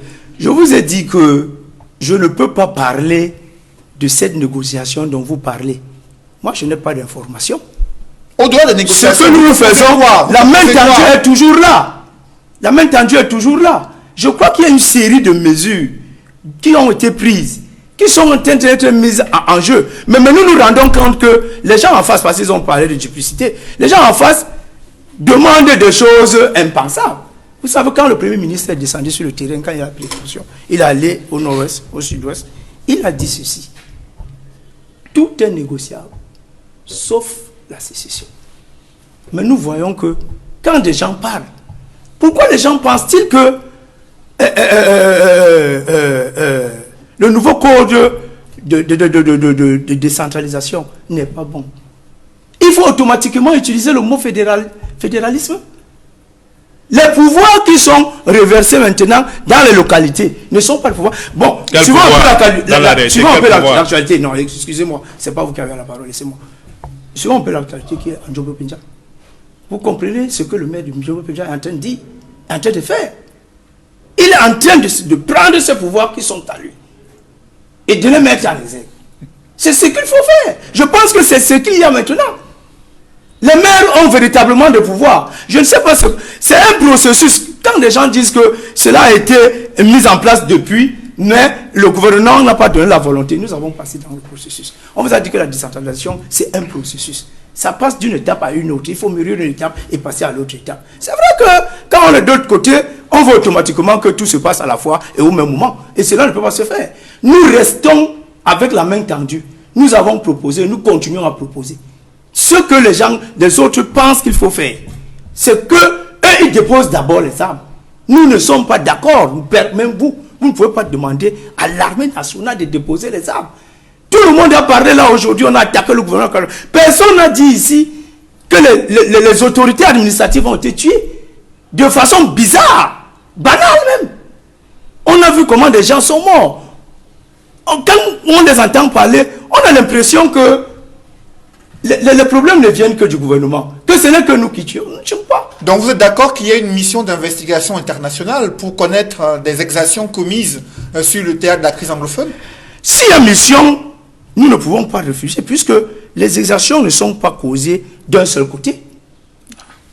D'un seul côté. Parce qu'ils sont en train de dire que l'armée a fait cela, l'armée a fait cela. Mais quelle image? Nous avons vu des images atroces qui sont jusqu'à ce jour que nos enfants ont pu voir même, qui ne quitteront jamais de leur image. Personne n'a accusé l'armée sur ce plateau. Personne n'a accusé l'armée sur ce plateau. Donc arrêtez de dire nous soutenons l'armée de notre pays. Personne n'a accusé l'armée sur ce plateau. Quand chacun arrêtez les comptes de vérité. Vous me laissez la parole. Il a fait un peu trop. Il avait les comptes de vérité. Marcelin Dema a la parole. Oui, Marcelin. Pour conclure. Bon, je suis obligé de conclure parce que là.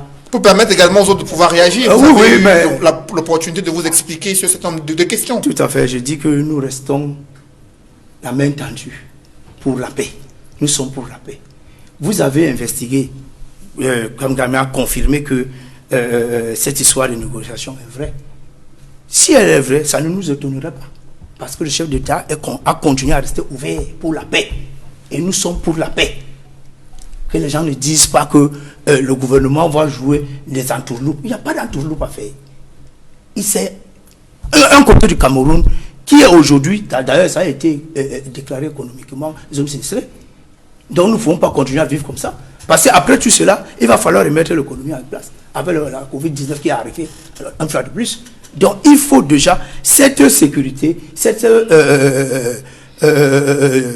ce regroupement, que le Cameroun devient un et qui puisse combattre, qui puisse affronter des combats qui sont difficiles, qui sont les combats économiques. Après ces contacts préliminaires, Roger Justin Noah, que faut-il pour que cette discussion puisse aboutir concrètement à un cessez-le-feu dans le nord-ouest et le sud-ouest?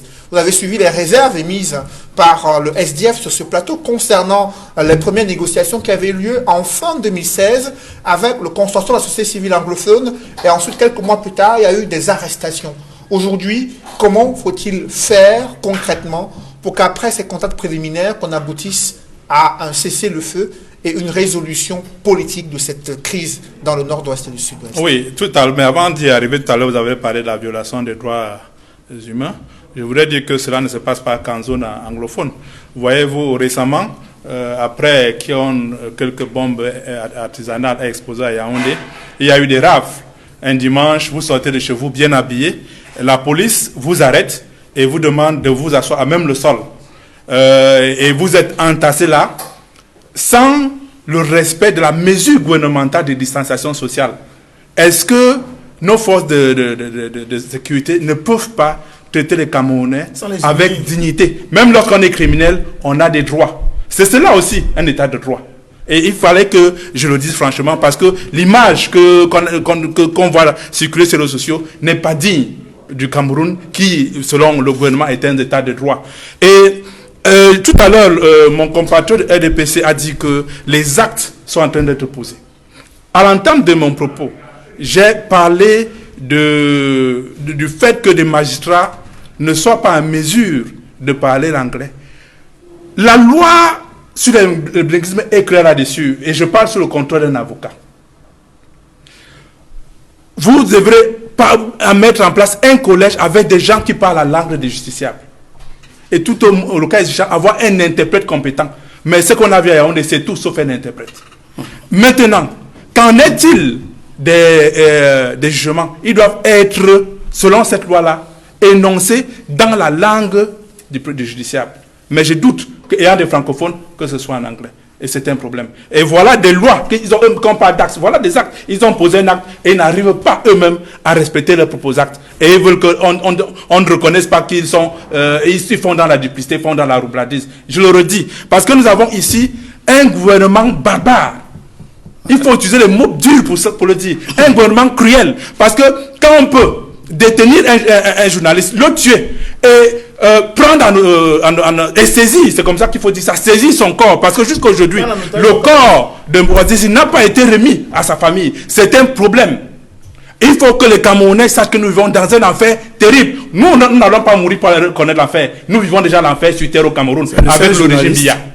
Quand je dis cela, maintenant, je vais répondre à votre question. Je crois que j'ai été clair tout à l'heure. J'ai dit que ça, c'est les pré-négociations. Ils ont entamé ces pré-négociations-là. Maintenant, il faudra aller plus loin.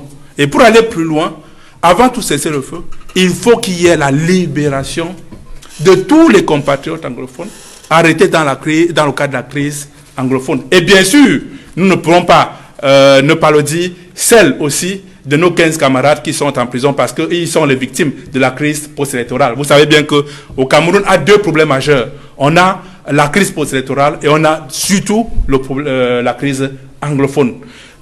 Dès que le feu, même provisoire, est mis en place, ça permet que les véritables négociations, le véritable dialogue puisse se faire selon la proposition qui a été mise sur la table par le MSC à l'intérieur du pays, évidemment, pour qu'on arrive à une solution politique. Moi, nous ne sommes pas pour un référendum. Je vous dis pourquoi. Parce que si on doit faire un référendum maintenant, ce sera sur la base de quelle loi électorale? Alors que nous demandons depuis la réforme du système électoral. Et cette réforme du système électoral passe par la révision même de la Constitution, parce qu'il y a des dispositions de la Constitution qui sont relatives à l'organisation de l'élection. Par exemple, quand vous allez parler du Conseil constitutionnel, quand vous avez parlé de l'âge des électeurs, et réviser le code électoral, parce que, faisons même fi de ce qu'a dit mon compatriote tout à l'heure, disons qu'il faut faire un référendum. Ça, c'est fait avec un système électoral. Et le résultat sera celui que le régime aurait souhaité, tout simplement. Donc, il n'est pas question d'un référendum. Nous avons dit dans notre proposition que le dialogue dont nous parlons, qui doit se faire à l'étranger, ne va pas se faire seulement entre le gouvernement et nos frères anglophones. Mais il y aura les leaders politiques. Nous avons parlé de Nidon Fundi, il est un leader politique, Maurice Kamto. La société civile, par exemple, qui peuvent avoir des représentants, le REDAC ou autre organisation, les représentants des autorités religieuses doivent être là. C'est un dialogue global qui va vraiment chambouler même le cadre institutionnel au Cameroun. C'est de cela qu'il est question et aucun sujet ne doit être tabou. On doit vraiment se regarder sincèrement les yeux dans les yeux et ne penser qu'à une seule chose, l'avenir de notre pays et rien que cela. Un cessez-le-feu humanitaire sollicité pour résoudre la pandémie du Covid-19 au Cameroun. Elle a déjà fait plus de 313 morts, cette pandémie, et environ 13 000 cas, a déjà franchi 13 000 cas positifs de Covid-19, près de 11 000 cas guéris selon les derniers chiffres officiels. Pourtant, Edmond Kambia, jusqu'ici, les solutions thérapeutiques à base de pharmacopée traditionnelle n'ont pas encore été intégrées officiellement dans le protocole de traitement anti-Covid-19. Qu'est-ce qui explique cette situation? Oui, avant de reprendre cette question, je voudrais dire à M. Mbema, qui a dit que je récitais le droit. Le droit se récite seulement, mon cher. Je dis le droit. Je ne récite pas le droit. Moi, je vous dis que je dis le droit, et avec autorité. Je tiens à le dire, redire ici, sur ce plateau.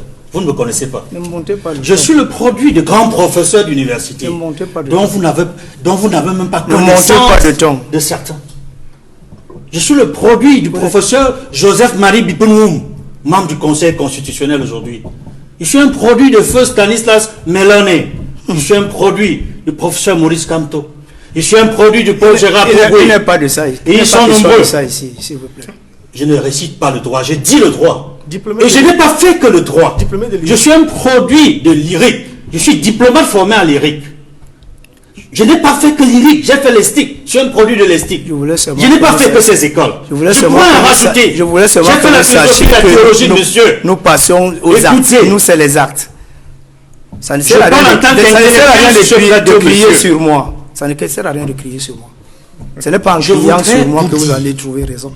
ne dites plus n'importe quoi à n'importe qui sur un plateau. J'ai dit. Moi, je vous parle de droit avec autorité. Je vous le dis. Vous n'en savez rien. Je dis que nous passons. Nous sommes dans les armes. Marcela Mbema et... C'est de lui qu'il est question.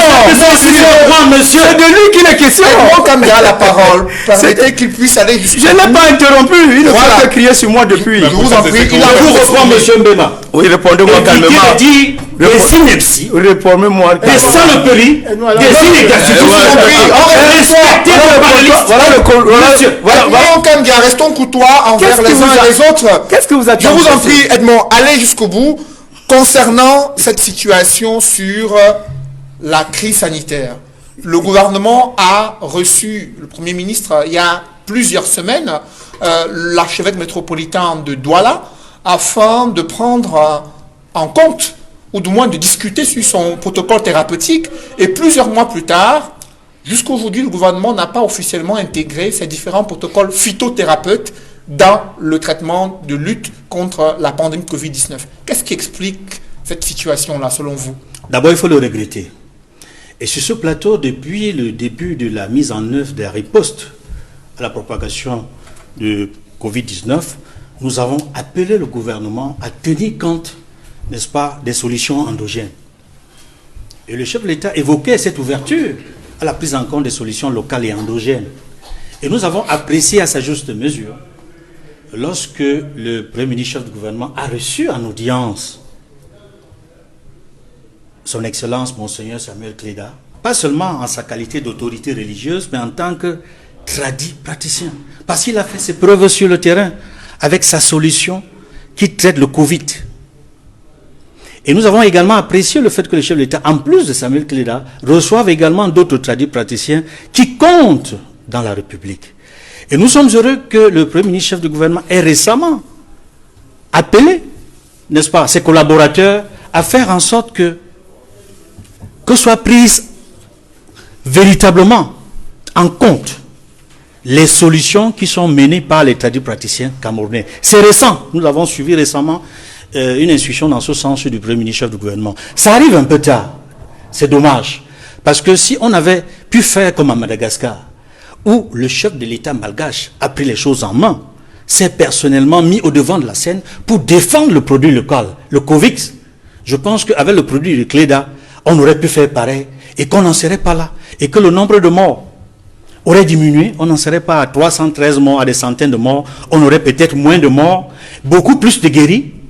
Et récemment, sur ce plateau, j'ai interpellé encore le gouvernement sur la nécessité de prendre en compte toutes les médications qui sont faites sur le terrain par Monseigneur Samuel Cléda et par d'autres tradis praticiens qui apportent des solutions à des Camerounais qui n'ont peut-être pas les moyens de s'offrir le luxe de faire certains types d'examens qui sont encore payants, malgré la décision officielle de la gratuité des mesures, des mesures qui doivent être prises contre le Covid-19.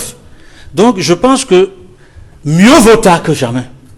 Mais alors il faut que, si des prescriptions du Premier ministre sont prises, allant dans le sens de valoriser la production locale, de valoriser la médication locale, il faut qu'il y ait un soutien gouvernement, non seulement un encadrement, mais un accompagnement financier. Parce que c'est ça qui manque aujourd'hui. Par exemple, pour multiplier davantage les productions de Monseigneur Samuel Cléda et de ses autres collègues qui font un travail efficace sur le terrain pour soigner et apporter la guérison à nos frères et sœurs. Après vous, Edmond Kambia, Maître Moustapha Ngwana, le vice-président du STF, l'honorable Joshua aussi, a demandé au président de la République d'exclure également les ressortissants des pays de la zone Schengen de l'obtention des visas pour venir au Cameroun. Réciprocité en rapport du fait que le Cameroun ne figure pas dans la liste des pays africains retenus pour la réouverture des frontières de l'espace Schengen pour les 2 premières semaines. Le Cameroun plutôt a choisi d'intervenir auprès de l'Union européenne pour que l'Union européenne reconsidère sa position concernant ce point précis. Comment vous appréciez cette démarche-là? Vous savez, moi, je dois regretter cette tendance que nous avons chez nous à faire de la plat-ventrisme où lorsqu'on nous impose des solutions exogènes, on accepte, qu'on se trouve en train de nous dicter de manière continue notre conduite. Il y a un principe de droit international qui est celui de la réciprocité. Donc, lorsque vous bénéficiez d'un avantage dans un État, les citoyens de l'État en question doivent pouvoir bénéficier des mêmes avantages. Si l'Union européenne se permet de prendre des décisions comme celle-là, il faudrait que nous puissions également, d'une certaine manière, affirmer notre autorité en prenant également des décisions semblables. Le gouvernement a eu une autre position qui est celle d'engager des négociations, mais je pense qu'il est quand même temps que nos États se fassent respecter, qu'on respecte nos États. Ce n'est pas du tout normal que dans une circonstance comme celle-ci, où on dit qu'il y a une crise mondiale, une crise qui vient de chez eux. La crise n'est pas une crise africaine. La pandémie n'est pas une pandémie africaine, c'est une pandémie étrangère. Ceux qui auraient été, je peux dire, les mieux à même de devoir prendre une solution aussi radicale, c'était encore plus les Africains. Mais ceux qui nous ont placés ou mis devant le fait accompli, ce sont ceux qui aujourd'hui décident de nous ostraciser. Donc, de mon point de vue, et je partage l'avis de notre premier vice-président national, on ne devrait pas également une position forte.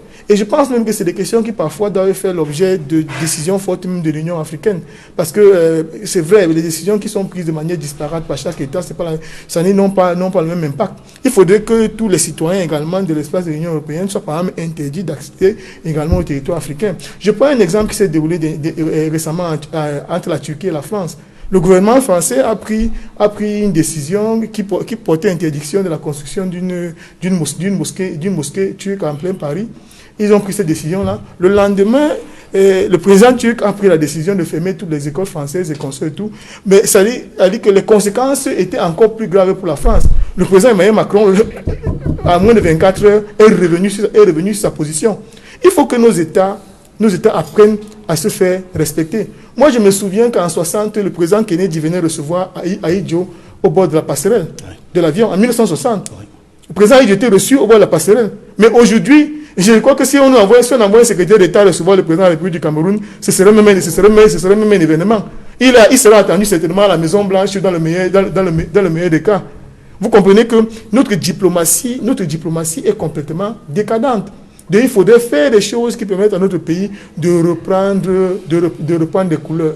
Et des actes forts participent de cet état de choses. Vous vous souvenez, quand on prenait une décision qui n'arrangeait pas Kadhafi, Kadhafi prenait le lendemain une décision contraire. Ça amenait les gens à se ranger. Et ça fait que même sur la scène internationale, lorsqu'on veut prendre une décision concernant votre pays, on sait que si on prend une position qui ne vous arrange pas, monsieur, vous allez réagir de façon énergique, et alors on s'arrange à vous caresser dans le sens du poil. C'est ce qui doit être fait. Donc je soutiens à 200% la position du premier président national. Mais donc on estime qu'il y a des intérêts économiques pour le Cameroun de ne pas fermer complètement ses frontières aux ressortissants européens au regard des échanges commerciaux, également de l'intérêt pour les aéroports de bénéficier de l'atterrissage de ces compagnies aériennes occidentales. L'intérêt, c'est-à-dire que c'est un intérêt réciproque. C'est un intérêt réciproque. Ils ne viennent pas, lorsqu'ils viennent chez nous également, ils viennent pour faire des affaires. Ils viennent chez nous parce que notre pays leur rapporte. Et j'ai malheureusement la faiblesse de penser que, pour la plupart, les Occidentaux ont plus à gagner à venir en Afrique que nous à aller chez eux. Je le dis souvent, c'est-à-dire que ce n'est pas du chauvinisme béat. Nos États, s'ils sont mieux organisés et qu'on sort avec les richesses que nous avons, n'ont pas besoin de bénéficier de l'aide étrangère ou quoi que ce soit. Si nous faisons même seulement le commerce sud-sud, notre grand voisin du Nigeria, si le Cameroun seulement densifiait son agriculture, il pouvait vendre au Nigeria ici, là, on nous rapporterait beaucoup mieux. Donc il ne faut pas croire que c'est nous qui bénéficions plus que les autres. Les autres ont le plus grand intérêt à venir chez nous. Et il faut qu'à un moment donné, que nous soyons à même de pouvoir leur faire le chantage sur ces questions-là. Marcelin Mbema, justement, après vous, Maître Moustapha Ngoana, Marcelin Mbema, y a-t-il un manque de volonté politique, de courage de la part du gouvernement camerounais pour suivre l'exemple du Sénégal et du Gabon qui ont décidé, eux, d'appliquer ce principe de réciprocité concernant l'exclusion des ressortissants des pays africains de la liste des premiers bénéficiaires de l'ouverture des frontières sur l'espace Schengen? Oui, c'est dire que ce n'est pas un manque de courage. Vous savez, chez nous, au Cameroun, on ne va pas à la hâte. Je pense que le dernier décret du chef de l'État qui est survenu en changeant le responsable, l'ambassadeur, dit beaucoup de choses de l'ONU. Parce que l'État du Cameroun est dans cette logique. Mais comme nous, il ne réagit pas aussitôt comme les autres. Je pense que leur solution sera faite. Ce n'est pas un manque de courage. En fait, c'est beaucoup de calculs chez nous. Et les calculs sur quoi? Mais sur tous les plans, vous-même, vous venez d'évoquer le domaine économique. Quand vous avez posé la question, le Cameroun voit d'abord le pourtour avant de le dire. Mais sinon, la majorité du peuple camerounais s'est prononcé que ça devait être du tic au tac. C'est ce que la population pense. Mais comme, au-delà de tout cela, il y a des relations diplomatiques, nous ne pouvons pas le faire, le gouvernement ne peut pas le faire de façon hasardeuse comme ça. Je pense que nous aussi, nous allons prendre des solutions. Parce que je vous prends l'exemple avec la Guinée. Vous savez, un temps, avec la Guinée, c'était on a chassé les Camerounais, on a chassé les Camerounais. Mais les Camerounais ont demandé même d'aller faire la guerre et bloquer que ces gars, les Équato-Guinéens ne puissent plus entrer. Mais nous avons géré le problème avec notre gouvernement, sait gérer des situations pareilles. Ce n'est pas un problème qui est dans l'oubli. Moi, je pense même que c'est un problème qui est sur la table. D'ailleurs, en nommant l'actuel directeur de l'ERI comme ambassadeur en Suisse l'autre jour, je pense que c'est pour régler ce genre de problème. Après vous, Marcelin Mbema, Roger Justin, sur l'impact économique de cette crise sanitaire, les mesures prises jusqu'ici, pour vous, ont-elles permis d'atténuer les effets de la crise sanitaire sur le tissu économique et industriel du Cameroun? Parce que lorsqu'on observe les chiffres donnés par le comité de politique monétaire de la BEAC, qui note qu'il y a une récession de l'ordre de 5,7% pour l'Afrique centrale, avec une dégradation du solde budgétaire et des risques énormes sur les réserves de change de la sous-région CEMAC. Comment vous appréciez les mesures prises par le gouvernement camerounais pour faire face à l'impact économique de la crise sanitaire? Oui, bon, je crois que mon compatriote du RDPS a carrément raison quand il dit qu'au Cameroun, on ne va pas à la hâte. Vous saviez qu'on ne va pas à la hâte pour construire les barrages, certains ne sont pas encore terminés, ou alors s'ils sont terminés, ils ne fonctionnent pas. Vous saviez qu'on ne va pas à la hâte pour terminer les infrastructures relatives à la CAN, et ça, comme c'est encore glissé, la finition des infrastructures va aussi glisser. Vous saviez qu'on ne va pas à la hâte pour terminer une autoroute de 60 km. Vous saviez qu'au Cameroun, on fait beaucoup de calculs pour que un kilomètre d'autoroute qui ailleurs coûte 2 milliards de francs CFA puisse coûter 7 milliards au Cameroun, justement parce qu'on fait beaucoup de calculs. Cela dit, maintenant je voudrais répondre à votre question. Non, cela dit quoi? Je vous en prie. Cela dit, il a la parole. Il a la parole. Cela dit, ça veut dire qu'il est ça a été bien dit. Donc, si vous n'avez pas suivi, c'est votre problème. C'est de la même manière, vous ignorez toujours, n'est-ce pas, les propositions qui viennent d'ailleurs de ci par là. Donc, ce n'est pas un souci. Maintenant, sur les conséquences économiques de la crise, il faut dire que ces conséquences sont réelles.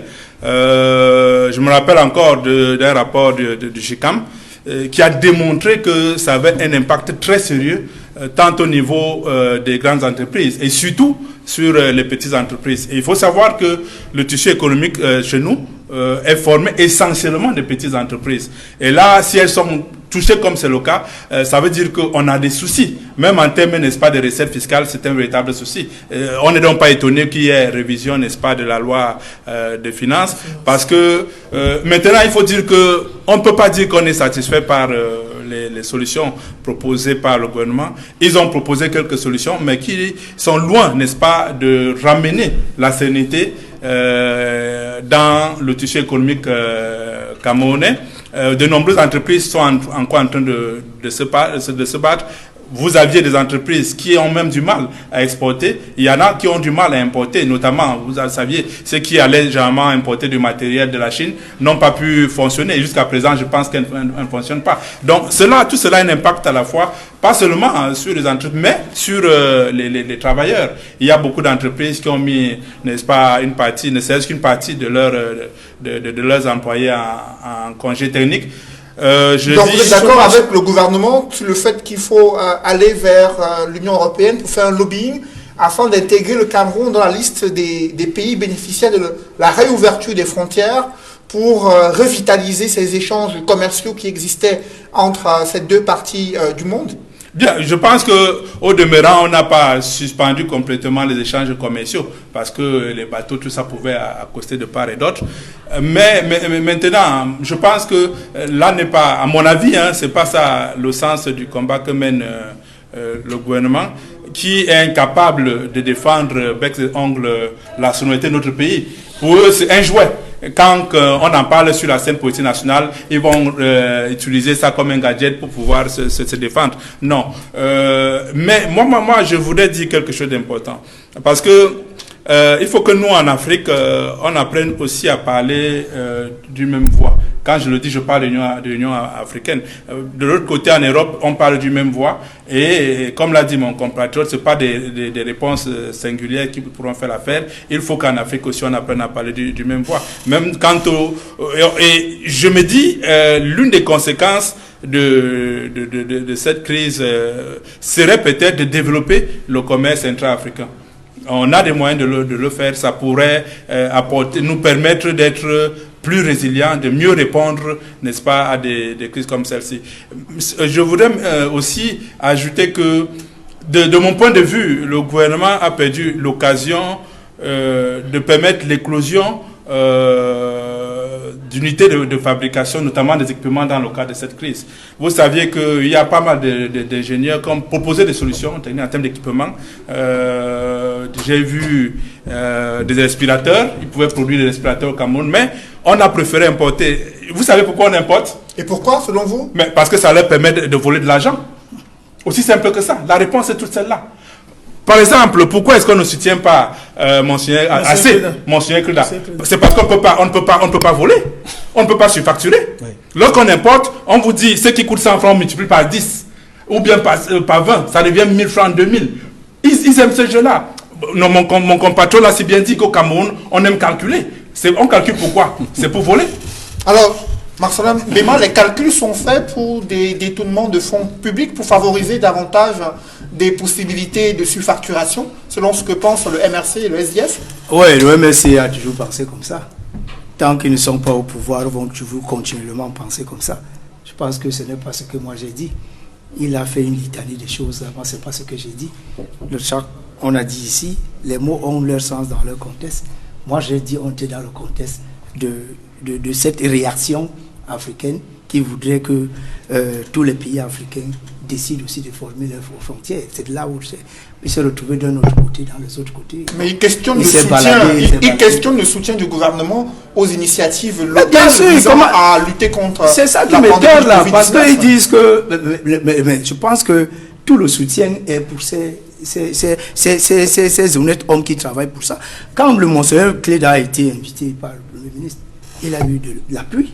Et on a dit ce n'est pas fini et ça sera continuel. Et quand vous avez même en introduisant cette émission, vous avez lu le communiqué du Premier ministre qui a clôturé la réunion de mercredi. Mais jusqu'à aujourd'hui, le ministre de la Recherche scientifique fait savoir qu'elle est toujours en train d'examiner ce protocole. Ça fait plusieurs mois déjà. C'est des données scientifiques. Et pendant ce temps, les Camerounais, qu'est-ce qu'ils font pour pouvoir se traiter face à cette... Effectivement, vous me permettez aussi l'occasion de revenir sur ce que je disais au début, officiel et officieux et véracité. Vous comprenez? Quand tous les Camerounais, nous tous ici, je pense que chacun de nous a eu cette histoire de Corona. Mais qui a pris cette potion de grammaire qui nous ont soulagés. Moi, je pense, ce n'est pas parce qu'on n'a pas dit officiellement que c'est du bon.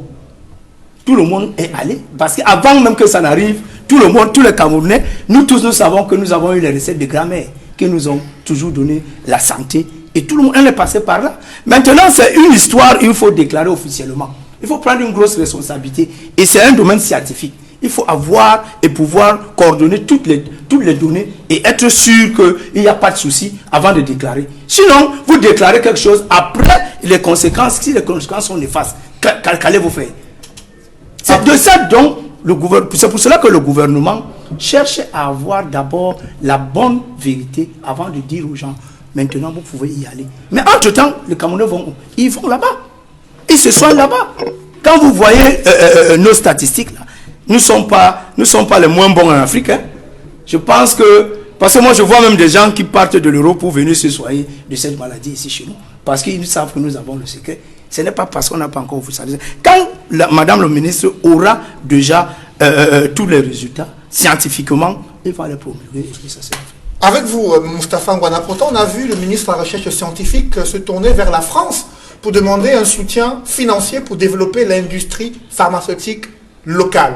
Alors qu'au début de la crise, elle avait indiqué que d'un claquement de doigts, le gouvernement serait capable de produire de la chloroquine et permettre et faciliter la prise en charge optimale sur le plan médical des cas de Covid-19.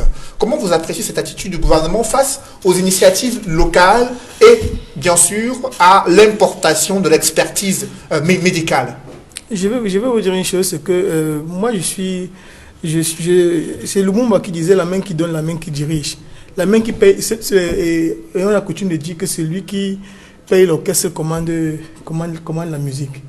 Je ne suis pas de ceux-là qui pensent qu'il faille aller chercher des solutions à l'extérieur. Avant peut-être que de répondre à la question, je dois vous dire qu'il y a un compatriote qui a donné, je crois, 50 millions à Monseigneur Cléda. Ça a permis de booster un peu la fabrication c'est-à-dire que de la solution qu'il propose quant aux soins contre le Covid-19. Il a rencontré le Premier ministre, mais je n'ai pas le sentiment qu'il y a un chiffre qui a été donné relativement à ce qui lui aurait été éventuellement offert pour pouvoir résoudre le problème. Ça a été donné, on n'a pas seulement donné le chiffre. Mais voilà, transparent. Vous avez parlé d'informations officielles, elle n'a pas été officielle, celle-là. C'est le chiffre qui n'a pas été officiel. En tout cas, ce que j'ai dit, c'est que je n'ai... Mais la cagnotte a été annoncée. Selon vos propos, parce que c'est grave. Il n'a jamais dit avoir reçu d'argent. confirmé. En tout cas, ce que oui, vous avez la parole, Moustapha Ngouana. Ce que j'ai dit, c'est qu'il a rencontré le Premier ministre et on n'a avancé aucun chiffre. Oui. Et il faut dire que nous attendons notre gouvernement qu'on commence à soutenir les solutions endogènes. Il y a plusieurs maladies, il y a plusieurs maux qui trouvent des solutions dans la pharmacopée traditionnelle qu'on ne retrouve pas dans la médecine moderne. Je ne dis pas qu'il faut expurger la médecine moderne. La médecine moderne, non. Parce que très souvent, les questions de diagnostic et consorts sont des questions pour lesquelles ils ont beaucoup plus de maîtrise que la médecine traditionnelle. Dosage. Des questions de dosage et consorts. Donc aujourd'hui, je ne dis pas que ce soit une mauvaise chose, que par exemple le ministère de la Santé ait pris sur lui, par exemple, de faire des analyses poussées pour se rassurer de ce que ce qu'on donne aux Camerounais ne va pas créer plus de problèmes que les solutions qu'on envisageait. Mais on n'a pas le sentiment, lorsqu'on voit la manière avec laquelle les choses sont faites, qu'il y a une réelle volonté de faire avancer les choses. Parce que vous avez vu par exemple le cas de Madagascar, on a senti un véritable accompagnement gouvernemental. On a senti que le président de la République de Madagascar a pris la situation à bras le corps. Et aujourd'hui, même au Cameroun, on retrouve le Covid organique. Et même, ça dit que c'est vrai, c'est sous les comptoirs, mais on retrouve le Covid organique au Cameroun. Les gens se soignent avec ça, les gens prennent également ça de manière préventive. Donc pour dire qu'on doit pouvoir encourager les Camerounais, les solutions qui sont de chez nous. Comme aujourd'hui on dit qu'on est obligé, on a atteint la phase de contamination communautaire où nous vivons avec le Covid-19 autour de nous. Pourquoi ne pas imaginer, puisque très souvent les traitements en question de notre pharmacopée sont des traitements qui, me dit-on, comme le Covid organique de Madagascar, sont des traitements qui sont à la fois préventifs et curatifs. Donc on peut se donner une solution où il y a une véritable subvention gouvernementale pour permettre à tout le monde de pouvoir avoir ce traitement-là avec lui. Mais il faut dire et le répéter, parce que c'était ça la question, qu'on ne peut pas espérer que les gens qui ont une riposte contre le Covid qui est malheureuse, qui a donné un taux de létalité plus important que chez nous, nous apportent de l'aide. Parce qu'aujourd'hui, au niveau de la riposte, le Cameroun, les solutions camerounaises, en tout cas, les résultats au Cameroun sont meilleurs qu'en France. Je ne le dis pas parce que je ne veux pas pour soutenir le régime en place, mais les chiffres parlaient d'eux-mêmes. Donc aujourd'hui, ce n'est pas, je crois que c'est le chemin inverse. C'est peut-être eux qui devraient venir adopter nos solutions. Il ne faut donc pas qu'on aille réclamer quoi que ce soit de l'autre côté. Le Cameroun a suffisamment de moyens, il suffit que ce soit bien géré pour que nous puissions donner les moyens à Monseigneur Cléda et à quelques autres pour que nous puissions éradiquer ce mal qui a complètement plombé notre économie. La crise sanitaire, une opportunité pour développer l'industrie pharmaceutique locale. Absolument. Pour autant, Edmond Kambia, c'est le ministre qui prend les devants, ministre de la recherche scientifique, pour aller demander des financements auprès de la France en vue de l'accompagner dans la mise en œuvre d'une telle industrie pharmaceutique locale. Est-ce que c'est le rôle du gouvernement? Est-ce qu'il n'y a pas le secteur privé qui a déjà une expérience en la matière, qui a l'expertise? Qu'est-ce que vous en pensez concrètement? Oui, effectivement, je pense que le gouvernement aurait dû encourager l'initiative privée. Parce qu'il y a des privés qui sont déjà dans le secteur. Et l'opportunité aurait été que le gouvernement travaille avec les capitaines d'industrie dans le domaine pharmaceutique, y compris des chercheurs, des pharmaciens industriels, pour pouvoir renforcer la fabrication sur place dans des unités privées des médicaments qui peuvent aider les Camerounais à lutter contre le Covid-19. C'est une opportunité, elle est encore présente. Donc, je pense que c'est un mauvais choix. C'est un mauvais choix de penser que la solution viendra de l'extérieur. Parce que l'extérieur, effectivement, pour ce qui est de la France et d'autres pays africains, ne nous montre pas, en termes de létalité, du nombre de morts, dans leur stratégie de riposte, malgré les structures sanitaires qui n'ont pas beaucoup de leçons à nous donner. Ça, c'est un fait également. Mais en même temps, cela ne signifie pas que notre stratégie de riposte est la meilleure qui soit. Surtout pas. Parce que si je prends par exemple les deux pays qui ont appliqué le principe de réciprocité reconnu en droit international vis-à-vis de l'Union européenne, je pense au Gabon, je pense au Sénégal, ce sont deux pays qui ont le mieux réagi face au Covid-19 que le Cameroun. Au Gabon, ils sont à moins de 50 morts. Au Sénégal, c'est moins de 100 morts.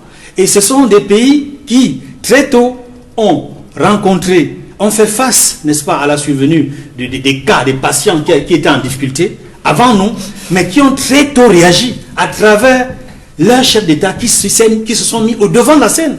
Macky Sall a été au devant de la scène de bout en bout, depuis le début jusqu'à aujourd'hui. Il a même décrété un couvre-feu. Ils ont connu ce qu'on appelle les confinements. Nous, on n'a pas connu ni confinement partiel, ni confinement général.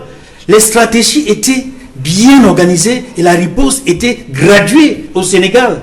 Comme au Gabon, où malgré son état de santé, on voit le président Ali Bongo au devant de la scène, qui coordonne personnellement les opérations qui sont menées avec le concours du ministre de la Santé, au Gabon comme au Sénégal.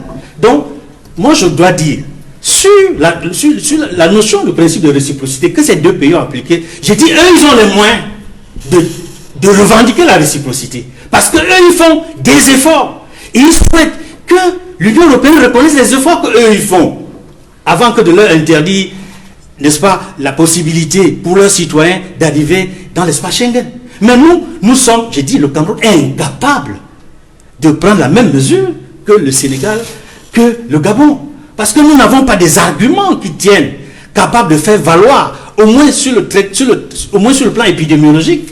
Ceux-là sont meilleurs que nous. Le Gabon et le Sénégal sont meilleurs que nous. Sur le terrain épidémiologique, la riposte est la meilleure chez eux.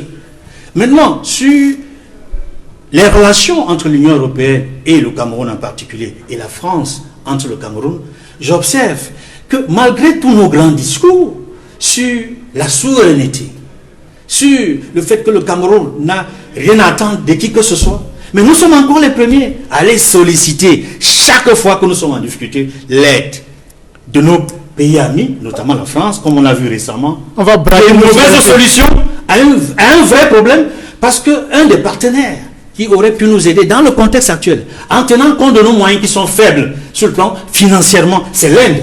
On peut passer la commande des médicaments en Inde. Ça nous coûterait moins cher et ça résolverait grandement une bonne partie des problèmes que nous avons actuellement. Et parallèlement aux commandes qu'on aurait pu faire en Inde, que ce soit en médicaments, que ce soit en tests, on renforcerait les capacités financières. Je dis l'État, le gouvernement, accompagnera les capitaines d'industrie dans le domaine de la pharmacie. Ils sont là, il y a des structures qui existent, je ne vais pas en citer, mais l'État peut les aider à produire les médicaments. Ce n'est pas la vocation de l'État de produire les médicaments. Merci, messieurs. C'est la fin de cette émission. Merci à vous, Justin, Roger, Noah, d'être venus sur ce plateau. Merci à Maître Moustapha Ngwana d'avoir participé à ce débat. Merci également à vous, messieurs Marcelin Mbema et Edmond Kambia, d'avoir participé à ce débat. C'est la fin de cette émission. Merci d'avoir suivi et merci de rester sur Equinox Télévision.